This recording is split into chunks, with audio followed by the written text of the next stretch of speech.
अगर आप रिश्तेदारों पे भरोसा करते हैं तो आपको सावधान रहने की ज़रूरत है। हम आपसे ये बात क्यों कह रहे हैं? हम आपसे इसलिए ये बात कह रहे हैं क्योंकि आज एक रिश्तेदार ने रिश्ते के सारे हदों को पार करके एक बाप बेटी के रिश्ते को शर्मसार किया है। जी हाँ, हम आज आपको एक ऐसी घटना सुनाने आए हैं जिसमें एक बाप के समान व्यक्ति ने अपनी बेटी के समान लड़की के साथ गंदा काम किया और ये वर्षों से चलता आ रहा था। जब उसका मन इससे नहीं भरा तो आखिरकार उस लड़की को समाप्त कर दिया गया। आपको हम पूरी घटना की जानकारी यहाँ पे मौजूद सारे लोगों से दिलवाएंगे, उनके पिता से दिलवाएंगे कि कैसे उनके पिता ने अपनी पत्नी के गुजर जाने के बाद अपनी छोटी लड़की को अपने नानी के घर में छोड़ दिया और वहीं पे उनके मौसा के द्वारा उनकी बेटी के साथ पिछले 5 वर्षों से लगातार शोषण किया जा रहा था। लड़की मासूम थी, छोटी थी, अनजान थी, लेकिन वो आदमी समझदार था, उसको सब कुछ पता था।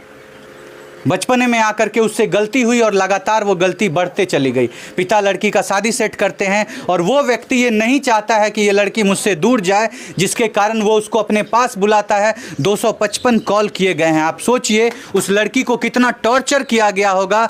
जब वो लड़की उससे दूर जाती है, दूर रहती है, उसको 255 कॉल किए गए थे उस व्यक्ति के द्वारा। उस दिन जब वो उसके पास जाती है, उसको इतनी बुरी तरीके से पीटा जाता है, इतनी बुरी तरीके से पीटा जाता है, इंसान छोड़िए जानवर भी अगर उस बॉडी को देखता, उस शव को देखता तो उसको भी शर्म आ जाती कि किसी लड़की के साथ इतना अत्याचार हुआ है। जब वो लड़की अपने घर किसी तरह पहुंचती है और गांव वालों से ये पता चला है कि वही आदमी उसको अपने साथ पकड़ करके घर तक छोड़ करके जाता है, घर के दरवाजे तक छोड़ करके जाता है।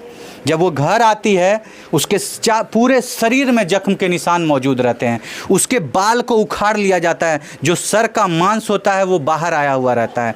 जो डॉक्टर उस लड़की का इलाज कर रहा होता है, वो डॉक्टर कहता है कि जिस आदमी ने ऐसी घटना की है उसको बीच सड़क पे खड़ा करके समाप्त कर देना चाहिए सभी लोगों के बीच में। आप सोचिए अगर एक डॉक्टर का मन किसी पेशेंट के लिए इतना व्याकुल हो सकता है तो उसकी क्या स्थिति रही होगी। आपको यहाँ पे उनके सारे परिवार वाले मौजूद हैं, उनसे मिलवाते हैं, उनसे सुनवाते हैं सारी घटना। आखिर कैसे शुरुआत हुई इस बात की, कैसे एक मौसा ने अपनी भतीजी के साथ गलत काम किया और रिश्ते को शर्मसार किया। आपको भी उनके पिता से मिलवाएंगे। आप देखिएगा घटना को बीते हुए 3 दिन हो गए हैं, अभी भी पिता के आंसू थमने का नाम नहीं ले रहे हैं। क्यों? क्योंकि उन्होंने अपनी बच्ची का शव, अपनी लड़की का शव अपनी आंखों से देखा था, उसको तड़पते हुए देखा था। 1 दिन तक वो लड़की जिंदा थी। उस प्रताड़ना के बाद 1 दिन तक वो लड़की जिंदा थी, डॉक्टर के संरक्षण में रही और हर पल वो मरी है। आप सोच करके देखिए कि उसका एक एक पल जो गुजर रहा था वो मौत से लड़ रही थी, लेकिन उसने किसी को कुछ नहीं बताया था। आखिरकार जब उसको लगा कि अब हम नहीं बचेंगे, तब जाके उसने सारी बातों को खुलासा किया, सारी बातों को बताया कि कैसे मौसा जी ने मेरे साथ क्या क्या किया है। और वो बयान देने के बाद वो लड़की आज इस दुनिया में मौजूद नहीं है। नमस्कार सर, क्या नाम हुआ आपका? मन्नू पांडे। मन्नू पांडे। सर, आपकी बेटी थी जो आज समाप्त हो गई है? कविता कुमारी था जी। आपकी बेटी थी? हमारी बेटी थी। आपकी बेटी थी। सर, बताया जाता है कि लगातार आपकी बेटी को लगातार 3 घंटे तक वो व्यक्ति एक सुनसान जंगल में ले जाकर के पीटता रहा, उनके बालों को नोच दिया, कान नोच दिया, हर एक जगह पे जख्म के निशान थे, छाती पे वार किया गया, पैर तोड़ दिया गया। क्या ये सच है? ना, ये सब सच है। सारी घटना सच है? सारी घटना सच है। सर, क्यों हुआ है सर ये सब? क्यों उसने इतना बेरहमी से अपनी बेटी समान लड़की को समाप्त किया है? कैसे किया? ऐसी वो है ना, वो नानी यहाँ था ना। हाँ। नानी यहाँ था तो अब क्या था नहीं था तो थोड़ा बहुत मालूम था हम लोगों का, ठीक है। हाँ। जब यहाँ जब लाए ना तो उसको जब हम शादी करने के लिए आया तो है ना 255 बार वो मिस कॉल मारा वो। अच्छा। तो लास्ट में हमारा बेटी वहाँ गया, वो बुलाया तो वहाँ गया तो वहाँ मारा, वहाँ उसे बहुत बुरी तरीके से मारा। जब वो नहीं दखल दिया हमारा बेटी तो उसको रस्सी से पीछे बना, हाथ बना, तो उसको मारा, यहाँ पर छाती उती पूरा ठोक दिया। उसके बाद मारपीट के जब लड़की हमारा आने के लिए यहाँ नहीं बुझ सकता था, नहीं आ पा रहा था, तो लड़की को यहाँ पकड़ के उला दिया। तो उसको देखा, कोई औरत ने उसको देखा तो उसको बोल रहा कहाँ ले जा रहा है। सर, आप अपनी बेटी को अपने नानी घर में क्यों छोड़ दिए? छोड़ दिया था इसलिए छोड़ दिए थे, हम सोचे हमको 4 ठो बच्चा है। हमारा मम्मी पापा था ना, हमारा मम्मी पापा तो मर गया था, हमारा बहन था और बहन था, सब बहने था। सब बोलता है कि तुम 4 जगह देख के 1 जगह शादी कर लो। हम सोचा कि हम शादी नहीं करेंगे, हम यही बाल बच्चा देख के रह जाएंगे। और है ना, हमारा नानी का है ना, उसका हमारा सास का उसका बेटा नहीं है, चलो हम बेटा बन के वहाँ रह जाएंगे। हम शादी दूसरा नहीं किए, हम बाल बच्चा को नानी यहाँ छोड़ दिए। देखिए, अभी हमारे साथ जो लड़की समाप्त हो गई है उसका भाई मौजूद है। ये वही भाई है जिसको बहन ने अपनी सारी बातों को बताया कि कैसे मौसा जी लगातार उनके साथ प्रताड़ना करते थे, गलत संबंध बनाते थे ज़बरदस्ती, कैसे उसको टॉर्चर करते थे, कैसे अंतिम वक्त में उसको पीट रहे थे, उसको मार रहे थे। वो तड़प रही थी, चिल्ला रही थी बचाओ, पानी में उसको डुबाया जा रहा था, उसके बालों को नोचा जा रहा था। आप सोचिए, बाल को इतने ज़ोर से नोचा गया था कि मांस निकल गया था लड़की के सर से। उसका ये डॉक्टर जब उसका चेकअप करता है तो उसका जो ये छाती का बोन होता है वो बोन टूट गया था छाती का।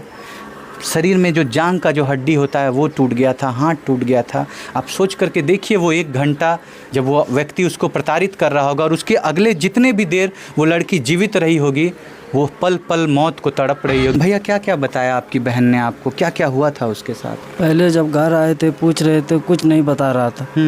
जब लास्ट में जब पहले ले गए थे सुधीर डॉक्टर के पास, वहाँ सिर्फ पानी मांग रही थी। उससे पूछे हम पटिया सर, एक बजे क्या हुआ गुदी बोलो। वो फिर हमको बोली भैया कसम खा तू, हम किसी ककरो नहीं बोलबो ना। आपको बोली आप कसम खाइए, किसी को नहीं बताइएगा? नहीं बताए, पापा को नहीं बताइएगा ना। कहा पापा से डर लगता। हम बोले ना गुदी किसी को हम नहीं बताएंगे। तो वो हमको फ़ोन था ना छोटा वाला, इतना छोटा फ़ोन, हमको फ़ोन दिया और उनको बताया कि हमको ना बुला वहाँ ले जा के हमको मारा पीटा और मेरा मुंह में तीर दे दिया और हमको कुछ खिलाने की जबरदस्ती, इतना बात बोली। मुंह में क्या दे दिया? मुंह में कुछ खिलाने की जबरदस्ती। अच्छा, मतलब वहाँ पे ख़त्म करने की कोशिश की गई, कुछ नशीली पदार्थ खिलाने की कोशिश की जा रही थी। हाँ। और उसको बहुत पीटा गया था। आपने देखा था अपनी बहन को, पूरा शरीर जख्मी था। जब हम पहले नहीं देखे, वो आई ना, वो बोल रही कि मेरा पेट और छाती दर्द कर रहा था। हम अपना गांव का डॉक्टर बुलाए, चाचा लगेंगे सडे का, उसको बुलाए, सिया भी दिए। हम सोचे कहीं से आए होगे, भूत वूत भी लगा होगा तो झड़ाए, दादा लगेंगे, उससे बुला के लाए, झड़वाए। आपको लगा कि इतना तड़प रही है तो भूत लग गया? गाँव समाज में इस तरह की घटना होती है। अगर किसी के साथ कुछ गलत होता है तो लोग सोचते हैं भूत प्रेत आ गया, जबकि वास्तविकता ऐसी होती नहीं है, लेकिन फिर भी लोग ऐसा सोचते हैं। खैर, फिर क्या हुआ सर? फिर हमको बताई बहन मेरी, सारा बात बताई कि मेरे को कैसे टॉर्चर किया गया, कैसे प्रताड़ित किया जाता था। पूरा बात नहीं बता पाई। अच्छा, पूरा नहीं बता पाई। बताने से पहले उनका प्राण छूट गया। तब सिर्फ सांस चल रहा था, सांस चल रहा था, कुछ बोल नहीं पा रहे। तब और नहीं, आगे कुछ नहीं बोल, कुछ नहीं। उसमें मरने टाइम बताया पापा को नहीं बोलिएगा, नहीं तो पापा हमको बहुत मारेंगे, कसम खाओ। और आप सोचिए उस मासूम की हालत, जो कि मरणासन की अवस्था में जब थी, उस वक्त भी उसको लग रहा था। वो अपने भाई को बोलती है कि आप मेरी कसम खाओ, आप पापा को कुछ नहीं बताइएगा। आप सोचिए लड़कियों के हालात, कि वो कितना डरी हुई रहती है कि उसके साथ इतना टॉर्चर हुआ, लेकिन वो खुल करके अपने गार्जियन से कोई बात नहीं कर पा रही है। क्या हालात हैं। इसीलिए कहा जाता है कि गार्जियन को हमेशा अपने बच्चों के साथ फ्रेंडली रहना चाहिए, ताकि बच्चा जो है अगर उसके साथ कुछ गलत हो रहा है तो खुल करके अपने परिवार वालों से डिस्कस कर सके कि मेरे चाचा, मेरे मामा, मेरे मौसा, मेरे अगल बगल गांव समाज में ट्यूशन पढ़ने जाने समय में, आने समय में कहीं पे भी मेरे को कोई परेशान कर रहा है, मेरे साथ ये गलत हो रहा है, वो खुल के बता सके।